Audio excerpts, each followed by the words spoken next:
This is the video and live streaming show. I'm John Lacey and this is Sam Proof. And today we're talking all about content planning. How do you plan your content? How does it relate to your goals? Do you have a strategy? And additionally, what would you like to hear us talk about on this show in 2023?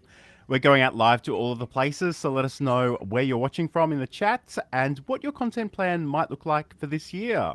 Hi, Sam. Hey John, how's it going? Pretty good. We're obviously in the new year now, 2023, so we're all excited for all of the things. And I thought it might be a good opportunity to talk about, actually planning some content and having a bit of strategy around that. So, I guess before we get stuck into the things that we want to talk about, it might be worthwhile thinking about our goals. What do you think is sort of worth keeping in mind when it comes to actually creating goals as a content creator? Sure. I think we've touched on this in the past, and the real thing that I like to put out there when we talk about goals to people is that these are things that you can control. You're not looking for creating a goal that is completely arbitrary and about numbers and things like that. Like, oh, I want to hit 16,000 followers or, a million views. Those are not really controllable goals unless you're just like, I'm going to create 16,000 fake accounts. What's the point? So when we talk about goals, I want people to think in terms of like, what are things I can control and contribute to? So things along the lines of, we're doing this show. I want to do this show weekly. From this show, I want to be able to create 2 blogs, 3 shorts, 2 long form videos, things like that. Those are the kind of goals we're looking at. So I guess really thinking in terms of both what you have influence over and maybe sort of clarifying some of those deliverables. Yeah. And really the numbers are the result of those goals working out, right? Yeah, so I guess you don't necessarily want a goal that's like I will get 10,000 subscribers in January. So that might be something that you need to reconsider a little bit. For sure.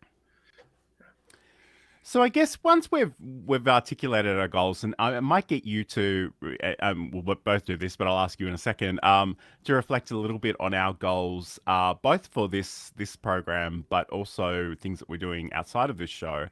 Yeah. And I guess for me, you spoke about those deliverables. I'm trying to do 2 live streams a week. So we do this show on Saturday, my time. I realize it's Friday due to the wonder of time zones for you, but also do my coffee and content show on Sundays, my time again. And I guess, in some ways I guess the thing that I've realized over the last few weeks is that both shows sort of cover very similar topics. And I was thinking a little bit, obviously one is the 2 of us and one of them is just me by myself. Right. But I guess the other thing I was trying to keep in mind is just that, how can I actually differentiate those? And I think for coffee and content, I'm really going to try and do more software tutorials, but just do them in a live format. But I guess, even more broadly speaking, I want to do, and again, let's focus on the deliverables part of this at the moment. And I guess it can be so tempting sometimes to go, I will do, 1,000 different things all at once. Yes. And we've got to keep these things realistic and make sure it's achievable for us. But I want to do the 2 live shows. I'm really hoping to be able to release maybe 2 or 3 shorts a week. I'm hoping I'll be able to batch those a little bit in future and have them ready to go because I'm really feeling the power of that. And I also want to sort of make sure that the content is reflected on my website. And that does require a little bit of extra work for me to do it in the way that I'm happy to do it. But I think it's really important, and I guess for me at the moment, the goals are very much about personal branding and wanting to be known as an authority in this video and live streaming content creation space. Mhm. So, everything is around that. And I do sort of prioritize, the professional platform of LinkedIn over almost everything, but I am also looking to double down on YouTube as well. So I realize you've got a lot of different projects and things going on. But like, what, where are you hoping to put your focus in this new year? Yeah, well, I'm actually like currently analyzing all of that right now. So I don't know that I have a decisive answer on this, a definitive answer, but obviously with the success of the kitten cam, I want to designate a majority of my time to that and to figuring out what the next steps for that are. We have a lot of events that we do every year. And I feel like in this past year, I have established the routine of these are the events. So now it's kind of creating a through line into those different things. And these are both fundraising elements of the kitten cam and sort of interactive integrations with the chat. So these are sort of gamified fundraising things, and I want to create sort of a world behind all of this that completes them. So that is a very sort of metaphysical goal that's out there, but within that, it's focusing down on raising donations for fostering kittens and getting more cats fostered and adopted this year. Last year we had what is, since we began, the slowest year we've had, 17 cats, and that's in part due to just the wave of unfortunalities by the pandemic. I may have made up a word there, but that is what it is. On the personal side, with Sam Proof and what we're doing together, I've kind of established in my hypothetical pretty much my goals for my side of this show. That's relatively accurate. 2 blogs and 3 shorts and maybe 2 long form per week out of this content, hopefully. Um, Beyond all of that, I long ago had an interactive board game show called Season Z, which is a zombicide show. I want to bring that back and see what I can do to make that both fun and profitable. So those are all my goals, which feels like a lot after you just It said not to do too much. And I must admit, I've been thinking all this week that you tell me every day, or like every time we talk, not to spread yourself too thin on all the platforms. I kind of feel like you might be spreading yourself too thin on so many different projects. But I Right. mean, I love the variety of it, and you are a bit of a renaissance man. Speaking of which, we do have some comments here. So Admiral a Six Killer. I Yep. could do so much more with gaming on Star Trek Online with their demo record. I just need more time. No HUD, no floating scores, just raw battles. And also, that's one of your bots. We don't need to That's worry a about bot. that. And again, but I'm working on music again. Just recorded a new track for a singer from way back in the 90s that tried out for a band I was in. So, Nice.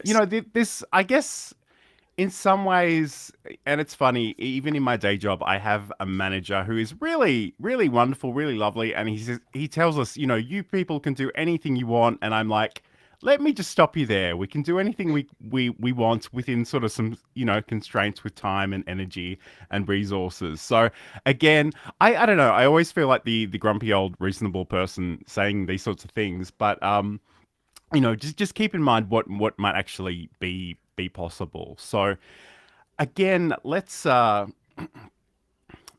yes, Sam's just saying music is always a good goal to have, and Yeah. it absolutely is. So let's head on to our next question. So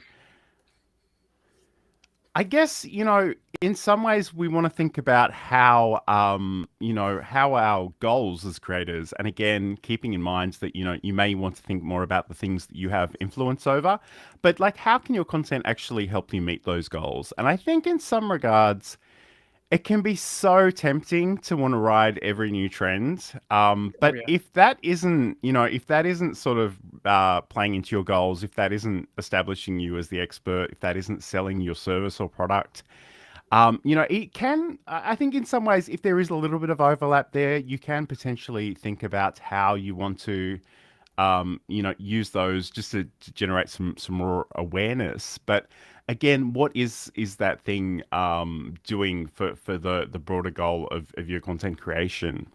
And again, like I guess Sam specifically, for Cute Avalanche for the kitten cam that you mentioned earlier, the goals are very, very obvious and explicit. So, and I know that you do a number of different sort of themed fundraising events throughout the year. So maybe if you could speak to those a little bit, that would be great. Sure. Yeah, I mean, coming up in early February, we're going to be doing our Super Bowl, which is it's a one-day event to raise funds for kitten season. Every year, kitten season is uh, a big time of year where all the cats in Los Angeles, well, and around the world, give birth and all of that sort of stuff. So we do this Super Bowl to raise money to get ready for that. And as far as making content related to that, it's an all day event, but we do focus down on about a 1 to 2 hour chunk of time where we deck the room out. The room's decked out all day, decorated, and I go in as an announcer, and we do sort of a play by play, and it's all the scores are driven by donation. And here's the garbage truck, awesome. Um, and yeah, from that, the beauty of it is really beyond just the donations and the love and all that, is that there's so many cute moments that do happen, that being a Twitch stream, our own audience has the ability to create clips, um, and we can take those clips and repurpose them. So we get about 20 to 30 clips that are UGC in essence, even though it is our own content, somebody else is clipping it for us. And that gives you that sense of like, this is something people thought was good. Clearly, I should be using this. Occasionally, you get this is something where somebody was like, "What does that do?" And I mean, obviously, I don't think it's a hard sell to get people excited about cute kittens. But it is great that they're able to help you identify those moments that clearly captured their imagination and their hearts a little bit. And as you say, once they're clipped out, you can sort of take them and use them elsewhere and really establish. Because I guess the other thing too is you're not always watching the kitten cam, are you? So, That's there correct. could be things that that happen that could be really, really meaningful and really cute and adorable. So it is great that you have that functionality built in. Yeah. Um, that's a great example. I guess for me, the thing, and it's one of those things that like I sort of jokingly suggested you were a bit of a Renaissance man, which I'm sure you are, but I think for me, I really need people to have a really good understanding of who I am and what I'm about. And I think in some ways, I was really self-conscious for the longest time about just showing up and talking about video day in, day out. And I literally I post Monday to Friday on LinkedIn and I really only talk about video and live streaming and content creation and nothing else. And I think at first I was actually quite self-conscious about doing that, but I think now when people do have these video questions, they do seek me out, and I think it's just because of that repetition. So Mhm. I guess that's kind of what I want to do. I am sort of exploring the possibility of, maybe generating some income. I mean, I've been kind of reluctant to do that with my online stuff because it really Mhm. is it started as a passion for me, but I am sort of curious, if I do start making videos about how to use Restream Studio and other software packages, if I do have some affiliate links and incorporate those a little bit more. So Sure. those are certainly things that I'm looking at. Um, let's move on to our next section. So, how do we actually generate ideas? And I guess we'll talk about this question, but I also want to talk about maybe how we rule some of these ideas out because you can't do all of the things. But so, Sam, do you have any thoughts on how you might generate the kinds of things that you want to cover during this year? Sure. There's a few methods that I've actually seen suggested recently, aside from just being like, "What can I talk about?" Um, there is a website called, I believe it's Ask the Public, and you can go there and put in a just a keyword or a key phrase, and it will spit back to you, these are common things that are searched for, and it will even prioritize those by like sort of the volume of searches. Google Trends has a similar sort of grading system of like, this is keywords that are be being searched for. So I think that's a great place to start. Ask the Public will literally spit back some questions. Like if you go in and be like cats, it'll be like, what kind of food should I feed my cat? Things like that. And I'm like, that's great. And you can see this is high volume, this is low volume. Go from there. Another more recent um, entry into this sort of brainstorming is this whole AI explosion. You can go over to Chat GPT and literally type in, can you give me 10 ideas for blogs about OBS? And it'll be like, here you go, here's 10 ideas. Whether or not those are as graded is probably not so much, but it is 10 ideas and they're solid. Sure. And I guess, there are I I'm going to share my screen because and again, we'd love to hear from the people watching live as to what they want us to cover later on. But we literally just put this Google Doc together, and I rather unimaginatively called it topics. But again, we kind of wanted to articulate some of the things that we might be interested in, and it's really just a bit of a brain dump. So we're looking at things like content formats, live streaming specifically, destinations for live streaming, hardware, video production, video editing, hosting and storage, community building and engagement, content repurposing, which is something I'm really obsessed with, video live streaming by use case. So I thought that was a really interesting one that we could explore. So, Yeah. are there people in small business? How might they use live streaming? And is that different to maybe someone that's using it for a charity or Yeah. a personal branding outfit? And of course, we've got the monetization there as well. Um, Yep, cool. Yeah, so again, like we just got our ideas down on this document to sort of generate some things. I guess it's probably worth thinking about what you want to be known for and what you don't want to be known for. And there's probably a little bit of tension between me and the entire rest of the world right now because everyone is so obsessed with these AI tools and I just hate them. It makes me so sad as a creator and an author that Sure. if you don't care enough to even write the damn thing yourself, I'm really not interested in reading it. And that it's quite a visceral reaction on my behalf. And it's just I've literally been in jobs where you know, people have been like, write this amazing article and make sure it's perfectly SEO'd and the greatest thing in the world, but don't spend too much time on it. And I just know that person in particular would be so Yeah. happy to fire everybody that works for them and just outsource to AI. I'm not into it. I don't like it.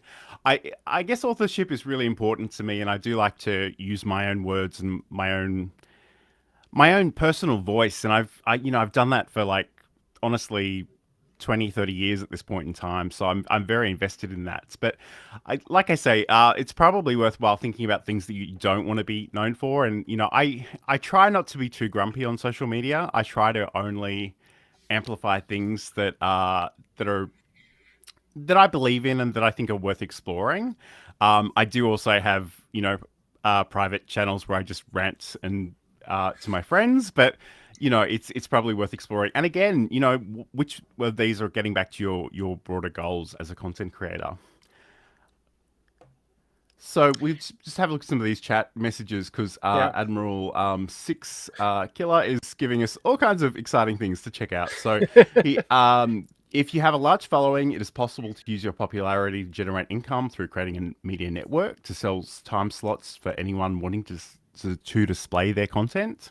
It's a great point. Sure. Sure. Uh, I mean, I definitely think we'll hit on monetization for an entire show at some point, but you don't even have to have that large a following to start making money. and I guess that's the thing. If it is a if it is a niched following, if you have a very specific topic that you're covering and you've got something that's just perfect for your audience, then, you Yeah. don't necessarily need to sell 3 million of those things to make it Right. worthwhile in a financial sense. Mhm. So Admiral also writes, VI Loud is a service you can do that with. And additionally, create a web TV network and sell time slots for live streaming player with scheduled shows. So those are some great suggestions there.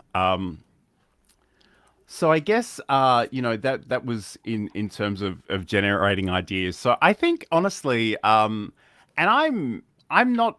I used to be somebody that would write things down on paper a lot, Mhm. but I don't do that anymore. Although I did actually get a whiteboard recently, so I think really just dumping those things out again. You can sort of do a bit of research, see what other people in your niche are looking at. Use services like Ask the Public that Sam mentioned earlier, Mhm. and just plan it out in that regard. So I guess once you've thought about what the things are that you might cover, we want to think about actually scheduling those because, and I've spoken about this previously, but it can be so tempting to just show up on the day and talk about whatever you feel like. But I think Right. there are a few opportunities in terms of getting things set up earlier in time. One, you can let people know about the next thing you're covering after that session. You can sort of plan your video thumbnails if you're doing video Yeah. live streaming. You can actually think about promoting that ahead of time. So if I've got a session on a Saturday and I know it's going to be about editing in Camtasia, I might actually tease out some content during the week about that particular session or about Definitely. Camtasia more generally. There are all kinds of opportunities to do that sort of thing. Obviously, Sam, you've used a lot of holiday themed type things for Cute Avalanche specifically. Right. Do you have any thoughts on using a content calendar? Um, for Cute Avalanche specifically, yeah, my content calendar is almost completely based around holidays, but with my own personal brand and to some extent Cute Avalanche, I do have not so much a content calendar as just a Google sheet, and it's just like it's a very brief sort of weekly like Mondays we're gonna do a feel good post. Tuesdays we're gonna do uh, promoting the chat and some other stuff. That sort of thing. I'm not going to go over every single thing, but yeah, I have a variety of sheets actually. So I have like all of my tweets that I'm possibly going to do and ideas for Instagram and video and stuff like that. And within the video, I have different projects where I do a bunch of let me mute this for a second. I do a lot of Alexa videos. Now everyone else's has gone off and mine hasn't. So I have about 100 of those ideas just jotted down, and they're not exactly dated yet, but it's just here's a workflow. And I guess I and I'll share this with everybody. Share my screen again. So it's one of those things. I'm sure this would scare a lot of people, but I know Sam is nerdy enough to be able to appreciate a good spreadsheet. So essentially, what I've done, we've actually planned out, sections for the 52 weeks of content for this year. We want to cover the different topics here. We want to think about our notes. We've got the episode numbers. We've got the times, the date essentially in both our time zones. Um, and I guess like the other thing too is like you can be a bit strategic about how you place this out in a way Mhm. where if you see it longer term, I because maybe we want to talk about a live streaming destination and we want to talk about one of those per month, then we can think about where it might be. It might be the second or third week of each month. We can actually get into the habit of doing that, and I think more broadly, that is one of the great things about planning the content is that it is actually it is it's about creating expectations for your audience, but it's also about creating habits for yourself. If you know that if it's a Monday and you do a particular thing on a Monday and you need to do it by a specific time, whether you're batching that ahead of time and just scheduling it out with one of the various tools that are out there, or whether you're actually doing that in relatively real time, either way, you kind of know what your deliverables are, and we come back to what are those things that you can actually control, and where can you put your focus. So I mean, I guess the other thing too that sort of jumped out at me creating that particular calendar was just that some months, given that we stream on Friday or Saturday, depending on the time zone, some of those months have an extra week in them this time around. So Mhm. that might be a good opportunity to sort of bring out something that we don't normally do in terms of that content. So yeah, that's I just think it's because and I say this as someone who is a fairly habitual person. I kind of need rhythm and I need some habits and some routines to really be Yeah. effective. So I'm a big fan of that sort of repetition that builds a habit like that because it does give you, um, something that you can always point to and be like, Tuesdays are this, and Thursdays are Throwback Friday, Thursdays, whatever it is. But also, I'm a big fan of not having to make choices. So if that is a thing, that's one less choice I have to make. absolutely. And I think that's, we've spoken about removing friction in the content creation Yeah. process recently.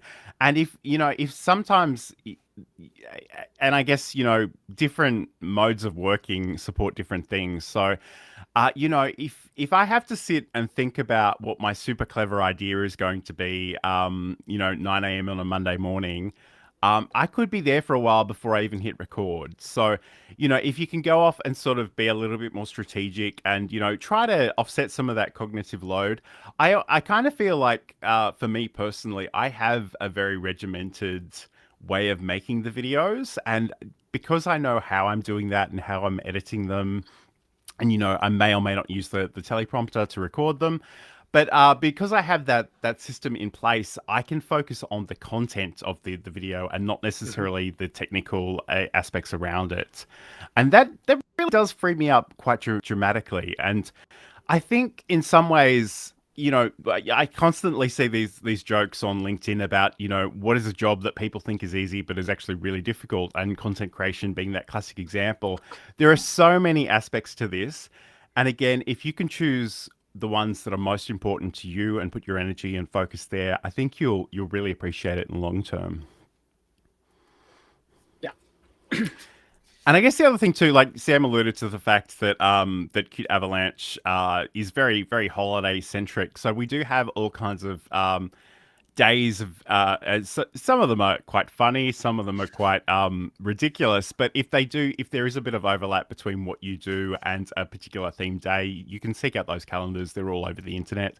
Um, Yeah. National Pizza Day, or I don't Yeah, know. you can search for weird holiday for any day or month or week and come back with 2 to 4 results for what weird holiday fits on there. Um, and there's a bunch of other uh, creators who put out sort of social media calendars that you can plug right into like a Google Calendar or an iCalendar and just get that kind of thing popping up on your calendar for easy access. If you use MetaSuite, they also have some amount of that built into their scheduling thing, so you can see what's coming up in the next week or two. And yeah, those sort of idea generators are all around out there. Absolutely, and I must admit I hadn't even thought about this until just now. But if again, I'll share my screen.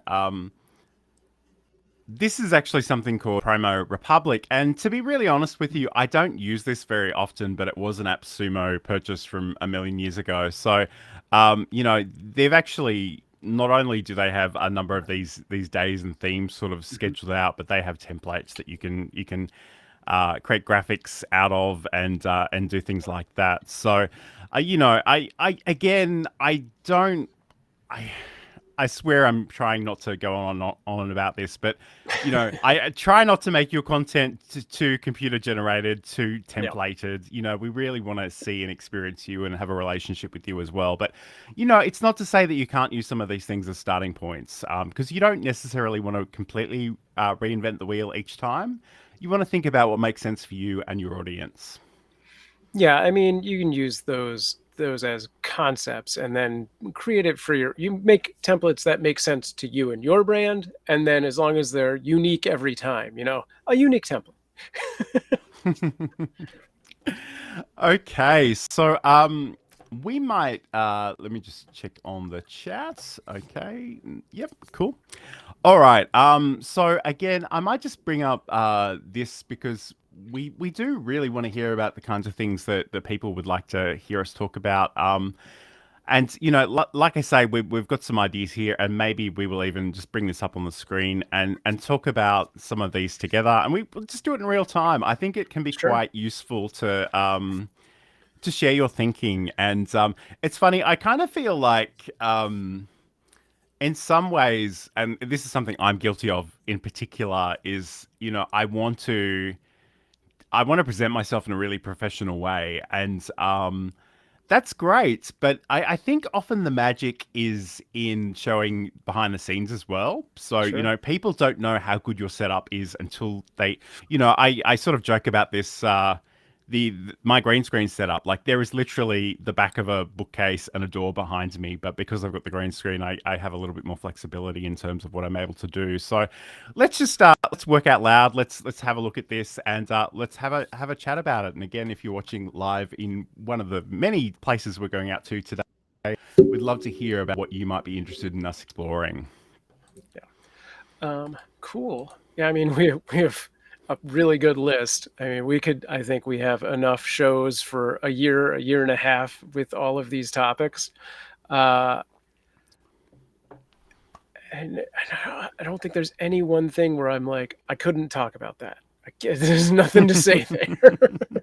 um, I think knowing who our audience is would help us a lot. So if you are out there, I'd love to know, are you a professional streamer, a small business streamer, a church, a gamer? Are you making YouTube content, Twitch content? That would help us a lot in what content makes the most sense. Um, but I think when we start to approach this, we look at sort of the three or so main topics that people in general will probably be looking for, which I'm going to make some assumptions are going to be growth, interacting with their community, and monetization. That's my guess, is that those are going to be the most popular topics to start with. I think it would be cool to every once in a while do some more technical tutorial type stuff. Like here's like the OBS plugins episode. I think that's great. Um, but yeah, I also like the idea of once a month taking a real deep dive into a particular software or platform. So maybe the third show that month. So it's not next week, but the week after, we'll take a look at maybe YouTube or Twitch or Restream, something like that.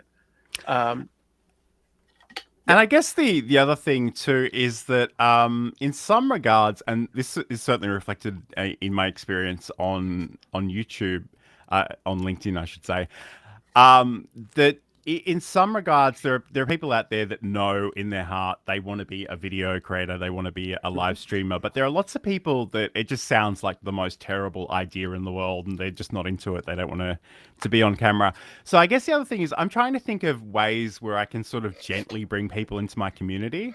So often for me the lowest hanging fruit, the earliest point of entry to this subject matter is a lot of us are doing online meetings and video calls. sure.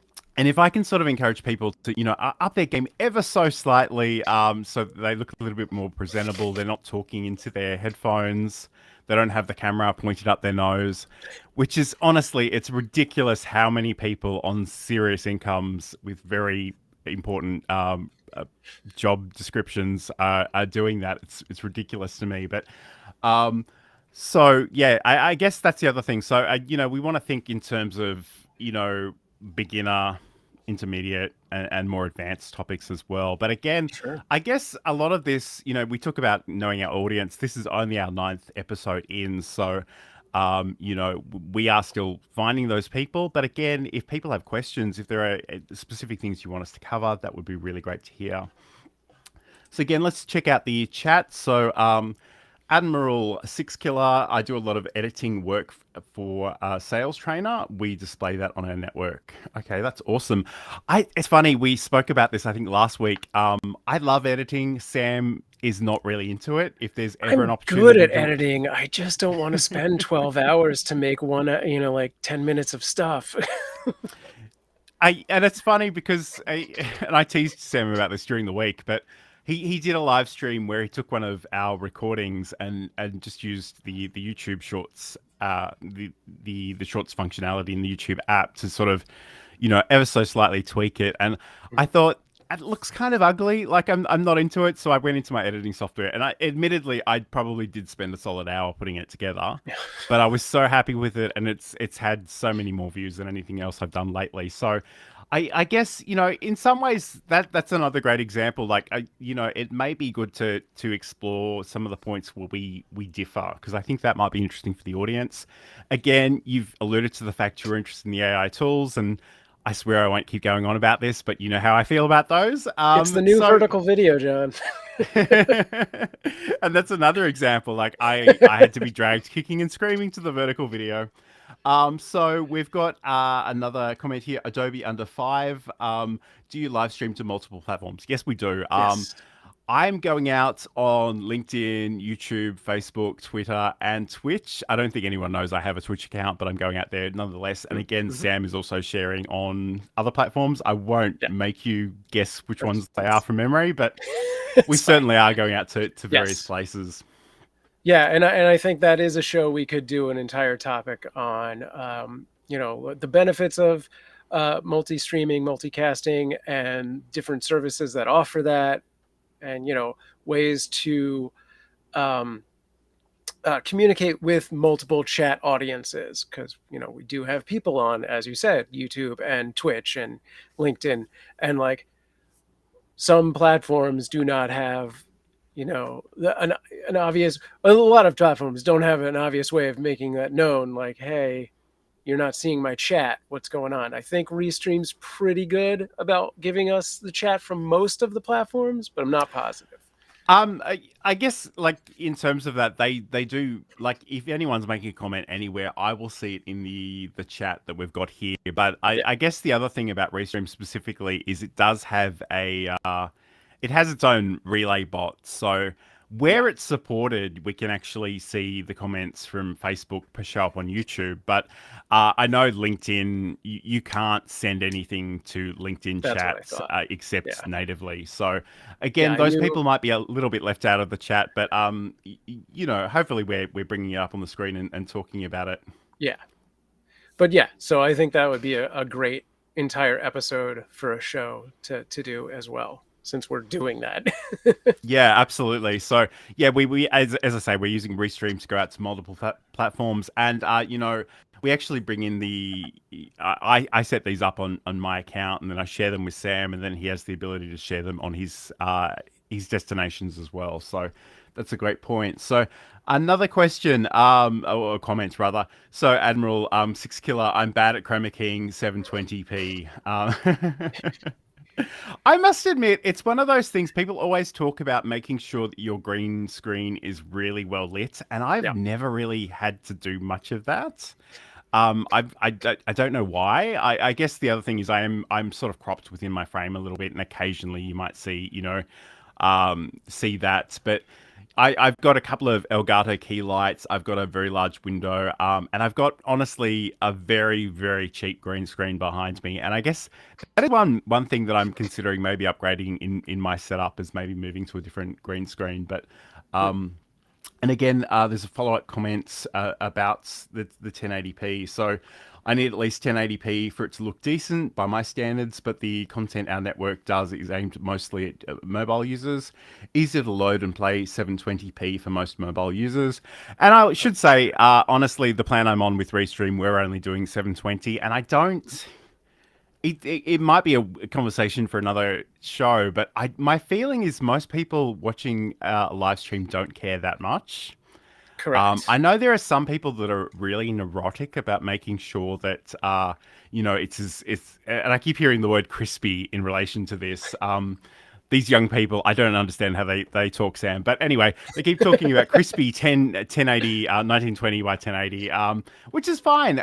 But to be honest, if I can see you, if I can see what you're presenting, if I can hear you, I don't think the average person cares too much about the Yeah. quality, except that some of us are sort of amateur audio engineers, and we get really neurotic about those sorts of things. I bought this microphone 2 months ago, and I'm not loving it. I have to tell you, I'm genuinely considering about going back to one of the other things I've got here, and I've got several mics on my desk. I've got this one, which is the Rode Procaster.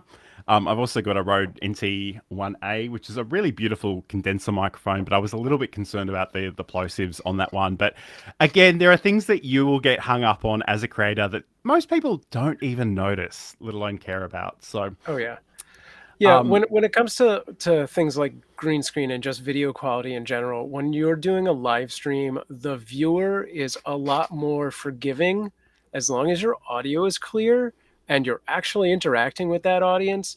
They're going to be a lot more forgiving than, a feature film viewer would be very upset if they can see like the mask of the green screen, or like, oh, the background of that car shot is that's not quite blurry enough, whatever it is. But for when it comes to live streaming, yeah, as long as your audio is good, that's what I found. You're fine. Like, Absolutely.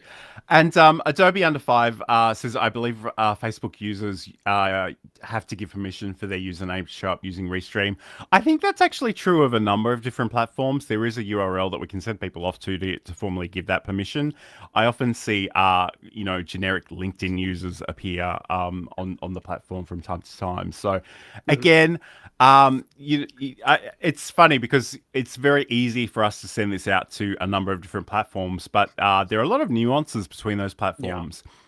And it's funny, I'm actually making some content about setting up events on Restream specifically. And, you kind of add your title, your description, and your thumbnail and specify a time and date. But once you've done that within Restream, it's often a good idea to go to LinkedIn and you can add a longer description. You can actually tag the people that will be presenting on that show as part of that. Like it's its own field within LinkedIn events. On YouTube, you've got options to show the chat replay or not. So as much as we're coming from this one destination, this one sort of piece of software, there's a lot of nuance there. And I guess the other thing too is on Twitter, you only see the title, but you can go in and sort of customize the title, and you can put hashtags, and you can ping people as well there. So again, I like the idea of sharing. If you spend any time creating anything that you think is worthwhile, I think it's important to share it as widely as you can without sort of creating too much additional work for yourself. And I know that's something we've kind of spoken about previously. But again, it's as a content creator, you really have to try a lot of things and just see what works and what gets some traction, and keep refining that process. yeah. When we talk about multi-streaming and stuff like that, early on with the kitten cam, we we I mean, we originally started, it was just on Facebook, and then Mob Crush, which is a company that no longer really exists, they offered multi-streaming, and I'd never heard of it before. And somebody I knew started working there, and they approached me, and I was like, "This is great. I'm going to try this." So we were able to go out at that time to uh, Mixer, Twitch, YouTube. Gosh, I don't remember. I don't think Facebook was on there that early, but maybe it was. But at least those three, and it really widened that net. And eventually, we started to see, okay, Mixer really popped off. We started to grow our audience there. Um, and the beauty about Mixer, there was no exclusivity, so it was fine for us to keep restreaming or multicasting. Um, and eventually, Mixer folded, and we went back to just kind of widening the net to see what we wanted. We had been focusing on Mixer, but still streaming. Just that was the majority of where we were putting our effort and our time and our, uh, interactions. And eventually, it moved in the direction of Twitch. We actually got all the requirements to become Twitch affiliates. Twitch does have an exclusivity deal, so we stopped restreaming the kitten cam so that we could just focus in on Twitch. But I think there's a lot of data that can be brought in when you are doing something like multicasting to all of these different things. You can see what's working in different places, where your growth is, where you're getting followers, where you're getting chat, possibly where you're getting donations. There's a lot of those that will give you monetization without cutting off the lifeline of that net to multicast. So I think if there's no particular reason for you to be on one platform, like you don't have a stranglehold on you to stay somewhere, do it. spread yourself out, stream wise, not spread yourself thin, spread your net out and see what works. Get that data.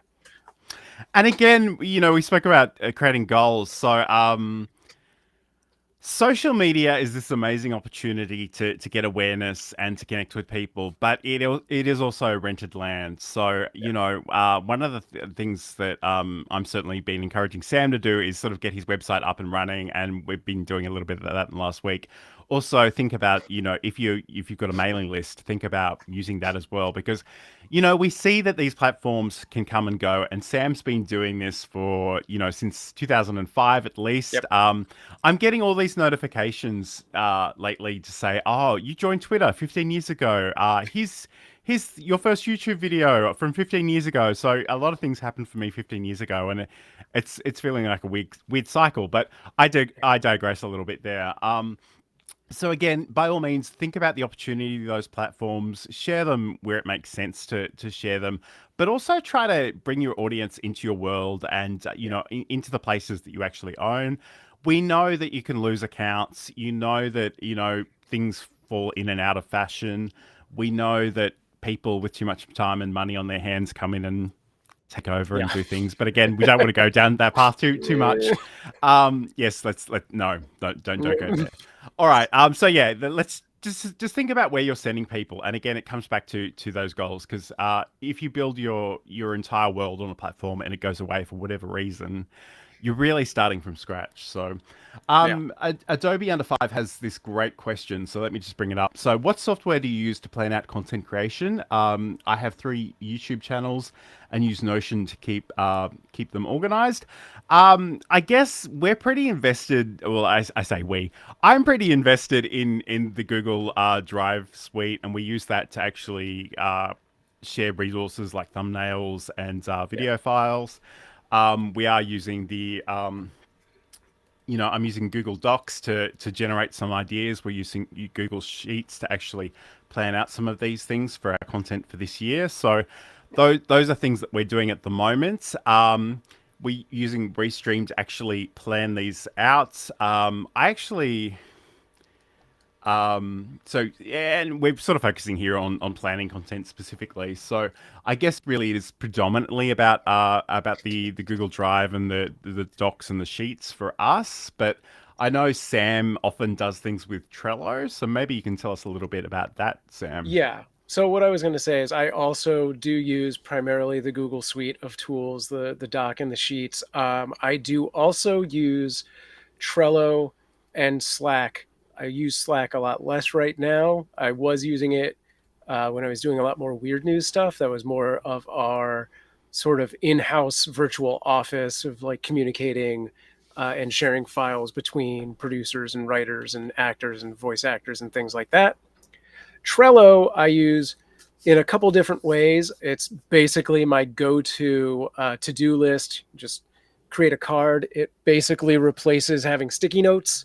Just anything that I would have written on here, I just create a card in my to-do list Trello, either for Sam Proof or the Kitten Cam's Trello. I have a sales funnel for potential brand deals for the Kitten Cam. So if there is a cat food company that has reached out to us, I have that becomes a card, and I have that as a workflow. So it's either a cold lead, a warm lead, something that needs to be followed up on, things like that. And I have another Trello for, there's a game that I've been programming on my chat so that all of those kind of updates are there as well, which is just yet another to-do list kind of thing. Nice. And Adobe Under 5 asked if Sam has a YouTube channel. Sure enough, he does. Just Sam Proof, which Yeah. you can do with the /Sam Proof or /@Sam Proof, because we have both of those features within YouTube these days. Yeah. So that's certainly there. Adobe Under 5, and I'm assuming that there are some Adobe tutorials on your channel, but we'd love to hear a little bit more about that. So and Adobe Under 5 writes that they've been using Trello with clients. So that's, I guess there are all kinds of productivity tools, and especially in the new year, people are like, new year, new me, I'm going to get so organized. But I guess my recommendation for trying new tools generally is just make sure you have a really compelling reason before you jump away from the thing that you know how to use really Yeah. intimately. I kind of my feeling is for the most part, it doesn't matter what video editing software you use, or WordPress page builder, any of these things. The thing that you want to think about is which one do you know intimately, which one can you build with fluently, Yeah. and it's and there's so much FOMO these days. It's so tempting to get swept up in the shiny new thing every single time. So, I guess I'd be a little bit careful about that. But certainly, there are some people that just love trying out those things, and if that's you, then by all means have at it. So yeah, do whatever you want to do and whatever makes sense for you. But again, I think there's so much to be said for really getting to know a piece of software rather Yeah. intimately and just stick with it unless you have a really compelling reason to change. Yeah. I couldn't agree more with that. I recently moved on from my job where I had Adobe licenses for Premiere and Photoshop, so I no longer have those unless I want to start paying for it myself.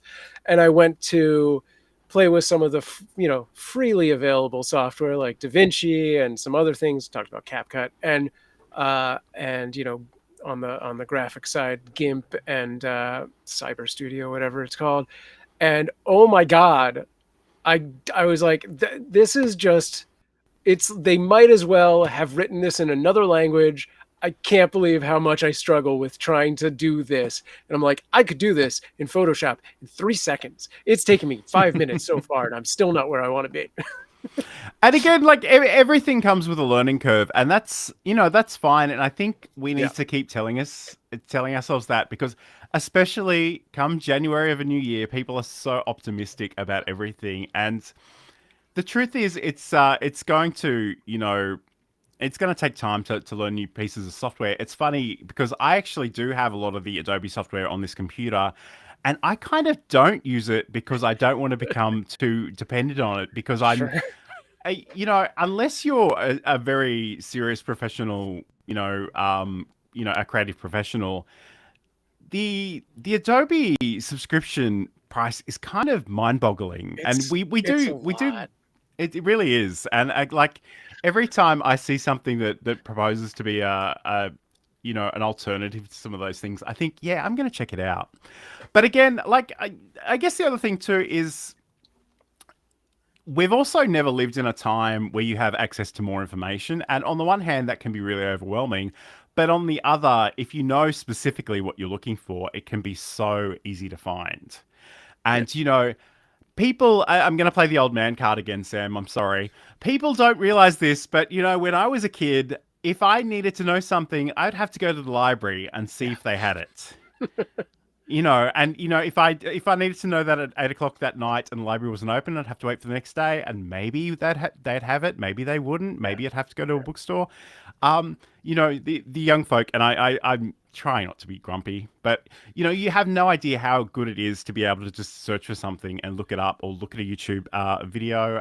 There are all kinds of kind of things that are out there. So again, keep in mind that you will have a learning curve for any new software, but again, keep in mind Yeah. that you do have all kinds of resources to help you bridge that gap a little bit. No. So again, Adobe under five. I'm often at the mercy of what the client mandates for software. Yes, that's a big Hmm. one. So, um, and it's funny because if people need to have access to the software. They need to be comfortable using the software. Especially if you're working with a lot of different people, you really do need to think about what they're using and what you're using, and where those two things intersect. Absolutely. But if they're Oh. using Microsoft Meet, just get a new go find someone else. Anyway, or Teams, I think it's called Teams. Teams. I was going to correct you That's right. actually. Yeah, That's right. and Thank it's you. funny. I use Teams day in day out for my God, my I day can't. I job, and couldn't I don't. couldn't To be stand honest, it. I don't hate it. I'm okay with it. Although I must admit, I'm not a people person at the best of times, and I've set up a lot of boundaries. I'm like, just don't, dear stranger, don't randomly ring me. I'm not talking to you about that. But anyway, Yeah. that's a Yeah. whole other show. Yeah. Um, And again, like this is a great point. So charge the client for the software Hmm. subscription. It's always smart to consider that when pricing client work. So For again, sure. if that is the case, I'm not really doing any client work these days. I do have a full time job elsewhere, but that's a great consideration. You want to think about the costs. Again, I think in some ways we probably appeal to a lot of beginning content creators, and again, without meaning to play the grumpy old man tool, you have no idea how good the open source and free offerings are these days. You Yeah. know, if you wanted to, you can do things with your phone. You can do things with your computer. You know, Sam alluded to GIMP as a piece of graphic software. There's all kinds of options, and in some ways that is both empowering, but it's also overwhelming. So just start with something.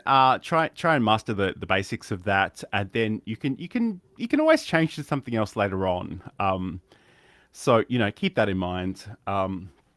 All right. So again, if you've got specific things you'd like us to address in future episodes, please let us know in the chat or leave comments wherever you see the recording. Um, we are sort of coming up to the hour. So Sam, where can people learn more about you and what's your content? Sure, you can find me at Sam Proof on just about any platform, but specifically go to samproof.tv and thank John for helping me set up my new website.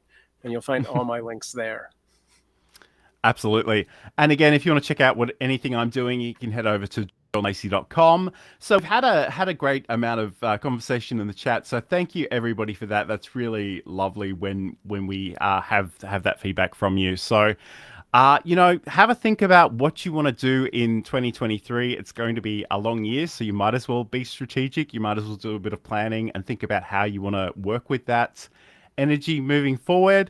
But have a great day. Enjoy your weekend, and again, we'll be back the same time next week to talk about another exciting topic. We haven't quite put that on our content calendar just yet, but we'll decide on that once we finish, and we'll let you know and set up those events shortly. Yeah, watch our socials for that announcement. Absolutely. Okay, so thank you so much, everybody. Have a great day. And again, thank you for the conversation in the chat. We'll talk to you again soon. Take care.